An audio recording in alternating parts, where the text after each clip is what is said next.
Hello people, welcome back again. ఈరోజు మేము Bharani కావిడి celebrate చేసుకుంటున్నాం. మా భుజాల మీద ఉంది కదా, దాన్నే కావిడి అంటారు. మేము ఇది మొక్కు చెల్లించుకోవడానికి వెళ్తామన్నమాట మురుగయ్య దగ్గరికి. మురుగయ్య అంటే సుబ్రహ్మణ్య స్వామి. మోస్ట్లీ ఈ కావిడి గురించి మీకు తెలియకపోయిండొచ్చు, because who are in Tamil Nadu and who are near to Tamil Nadu వాళ్ళకి బాగా ఐడియా ఉంటుంది ఈ ఫెస్టివల్ గురించి. అండ్ ఇది మేము మా ఊరు వాళ్ళందరితో కలిసి సెలబ్రేట్ చేసుకుంటాం అన్నమాట.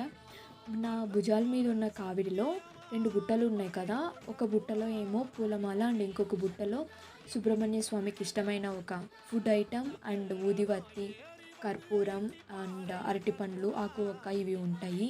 అండ్ దిష్టి ఎందుకు తీశారు అక్కడ అంటే, ఊరు మొత్తం చుట్టొస్తాం కదా అందుకోసం అని చెప్పి. ఇంకా ఫైనల్గా తిరుత్తనికి వెళ్ళిపోయాం. సో మాకు దగ్గరగా ఉన్నదైతే టెంపుల్ సుబ్రహ్మణ్య స్వామిది అదే. సో ఇంక అక్కడికి వెళ్ళిపోయాం. ఫుల్ క్రౌడ్ ఉంది గైస్. మొక్కు తీర్చుకొని అండ్ ప్రసాదం తీసుకొని ఇంకా రిటర్న్ అయిపోయాం. Thank you so